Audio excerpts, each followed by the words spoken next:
Igihekane nka kigizwe n'ingombajwi ebyiri na ka. Icyo gihekane cyanditse inshuro ebyiri. Inshuro ya mbere cyanditse mu nyuguti nto. Inshuro ya kabiri cyanditse gitangiwe n'inyuguti nkuru. Terura amashusho arimo igihekane nka uyashyire ahabugenewe. Ibisobanuro by'ishusho ya mbere: hari inka. Ibisobanuro by'ishusho ya kabiri: hari inkende ihagaze ku ishami ry'igiti. Ibisobanuro by'ishusho ya gatatu: hari indege. Nibyo rwose tumaze kubona amashusho dushobora kumvamo igihekane nka. Tudatinze rero, inka ndetse n'inkende turumvamo igihekane nka. Ubwo turi buze kurushaho kubyumva neza mu kanya ubwo tugiye kurebera hamwe imigemo igize igihekane nka. Reka duhite dutoranya rero ya nka yacu, ya nka twabonye irimo igihekane nka twuzurize ahabugenewe. Nanone ubwo dukurikije umugemo wa nke mu gihekane nka turi buze kubona, turabona yuko ijambo inkende naho humvikanamo igihekane nka rwose. Ubwo iyi shusho y'inkende nayo turaza tubyemeze. Ubwo rero wasubiza inka, wanasubiza inkende, rwose uba umaze kugaragaza neza yuko humvikana n'igihekane nka. Muri uyu mwanya tugiye gukomeza turebera hamwe imigemo irimo igihekane nka. Ya migemo yacu ni iyi ngiyi turi kubona hano imbere yacu, ni ukuvuga umugemo wa mbere ni uyu nguyu uvuga ngo nki, uwa kabiri ni nko, uwa gatatu ni nka, uwa kane ni nku, uwa gatanu ni nke. Ubwo rero nke cyangwa nke niho twabonye inkende, muri uyu mugemo wa gatatu wa nka niho twabonyemo izina inka. Ubwo rero rwose iyi yose ni imigemo y'igihekane nka. Ubu rero aho tugeze mu mwanya wo kureba urugero rw'amagambo arimo igihekane nka. Urugero rw'amagambo arimo igihekane nka turabonamo urugero rwa mbere, turabona inka. Inka rwose ni ishusho y'igihekane nka nk'uko turimo turabibona. Ikindi, inka tuzi ko ari ubwoko bw'itungo cyangwa se bw'inyamaswa. Abana nabo barayizi kandi rwose nk'itungo rifite amahembe ndetse ririsha ubwatsi. Nkombo rero ni ikirwa, ngira ngo nk'uko turimo turabibona, izina nkombo cyangwa se ijambo nkombo ni ikirwa rwose, wenda abantu batembereye bagiye ku birwa barabizi neza. Hanyuma ijambo rya gatatu ni ijambo rivuga ngo inkuru. Inkuru ni ukuvuga ngo inkuru ishobora kuba inkuru ngufiya cyangwa se inkuru ndende. Irindi jambo rya kane ni iri jambo rivuga ngo kankindi. Kankindi rero ryo ni izina ry'umuntu rwose, ababizi cyangwa se abamuzi bashobora guhita bamumenya mu buryo bworoshye. Ijambo rindi tugezeho ni ijambo inkono. Inkono ni ubwoko bw'icyungo cyangwa se bw'igikoresho batekagamo gikozwe mu ibumba. Icyo gihe cyashoboraga kuba cyameneka ubusa, ubwo rero inkono ni igikoresho batekagamo kugira ngo ibiryo bishye neza. Irindi jambo rikurikiyeho ni inkoko, kandi inkoko abantu benshi barayizi kubera ko basanzwe banayirya.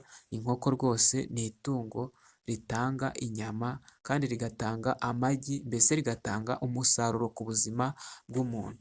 Irindi jambo tugezeho ni ijambo inkomyi, ni ukuvuga ikintu cyose gishobora gutera imbogamizi haba mu muhanda cyangwa se aho abantu batuye, nicyo bita inkomyi. Naho inkende yo tuzi ko ari agasimba, ubwoko bw'inyamaswa buba mu ishyamba, by'umwihariko amashyamba akundwa kugendwamo n'abakerarugendo. Ubwo rero ayo niyo magambo, nirwo rugero rw'amagambo agize igihekane nka rwose. Ubu noneho tugiye kureba urugero rw'interuro. Interuro ngufu zigize igihekane nka. Interuro ya mbere ni nk'iyi ngiyi tubona ivuga ngo Nkuranga ashoreye inka. Nkuranga ashoreye iki? Inka. Interuro ya kabiri ni ivuga ngo ayinkamiye yabonye inkende.